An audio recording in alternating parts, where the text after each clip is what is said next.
Well, hello there, my friend. I just kind of want to pop in and talk about the way that if we get too wrapped up in paying attention to current events or paying attention to the news, how that can actually be pretty detrimental to our world paradigm, or like our how we view our fellow human beings. Because for whatever reason you think works for you, I have my own perspective on this, but the way the news is presented generally is a fear-based negative kind of in a fear-based negative kind of way. And it's fair to say that most of us can agree that this, whatever this bizarro shared collective dimensional experience that we have together as Earth humans, there seems to be, plenty wrong with the world, but also there's a lot right as far as like love and goodness. And so yeah, I think that if we get to I really try to balance that out, and I've really taken a break at this point from all of that. I'm just keeping my experience in the now. Oh my god, by the way, I'm going to interject. It's like 50 degrees and windy and cloudy and the leaves are changing. This is my kind of weather. I got to wear a vest and I just love it. It makes me feel like it's fall.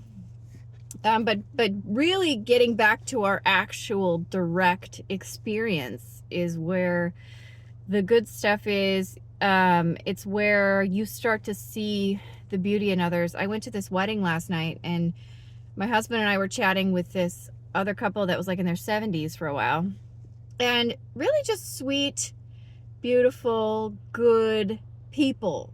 Like, the guy was talking about how, for a long time he had to work 3 jobs. His wife, they had 5 kids, and she had illness where she couldn't work, and just like all the love you could tell that they had for their kids, in the way that, people will sacrifice like that out of love for their families.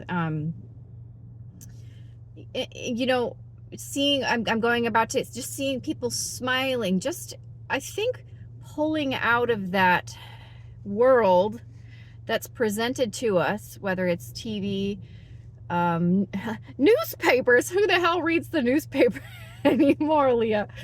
Newspapers, if that's your jam. A lot of YouTube news, internet. I don't do TikTok. I don't know what's with these kids in the TikTok. I don't even know.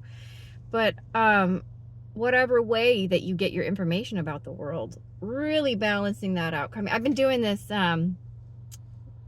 follow your highest excitement, and that really it's just it's an intuitive way in the now of being, is really another way of putting it. Following whatever feels like the right intuitive choice, moment to moment to moment in the now. And I'm feeling that beauty come in, that synchronicity where just the synchronicities start happening. And it's like, wow, that's so amazing. And I just want to remind you guys that there's so much good and there's so much beauty. Like when my kids were little, babies, I worked kind of part-time here and there, but mostly I was the caregiver for them, which I have so much gratitude that I was able to do that for them.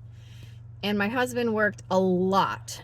Like, I'm not kidding. Well, and there were times before we had kids and got married where I had 3 jobs just to try and pay the bills, where he was working 2 jobs. And then after we had kids, there were times where he had multiple jobs. And then finally, when he got hired on at the post office, he was a mail carrier for like over a decade. He's in a management position now.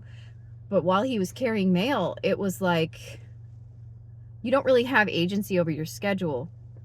It's just, because there's so much mail, the mail's got to go out. And I'm not kidding you. There would be, in the beginning, before they structure it weird. In the beginning, you're a CCA and then you make career. He was a CCA for years, and he would go weeks without a day off. And I'm not talking like a 8-hour day, 12-hour days, like 3 weeks. And he's like, I haven't had a day off. And it's not that he wanted it that way necessarily. It was, I don't have a choice, but this job is the best, situation to take care of my family. And he did that. And then once he became career, he had a little bit more flexibility over those days off and, the paid vacation and stuff like that. But it was still, there was so much workload that he would work around Christmas, forget about it, like no days off. I'm not kidding. You know, at the end of the week, not 40-hour weeks, not 50-hour weeks, not 60-hour weeks, 70-hour weeks during Christmas, just insane amount of hours. You know, people do this because they're good, out of love, out of concern for the people around them. And so I look back on that and I just have so much appreciation. And I've had times in my life where like I haven't really been in a space of gratitude, but you know, maybe here's a little personal challenge for you, friend. Think about somebody in your life that you're really grateful. You think about something that they did out of love, you know, for others, for you, for your family. And I always talk about the NDEs, and I don't care if you don't like them, but I'm so into them. That's a part of my own personal spirituality. And at the end of the day, when you cross over, it's not about how expensive the shit you had was. It's not about how big your fucking bank account was. It's you know, not about how cool you were. It's how much love, how much you know, purity of heart was there in your experience. It seems like that's really what matters. And so if you're feeling bummed out about the world, take a break from the news, okay? Take a break from all of that. Come back to the now. Come back to the gratitude. Think about all the beauty, all the wonderful people. And I hope you have an amazing day. And I hope you're having a beautiful fall day just like I am. Bye for now.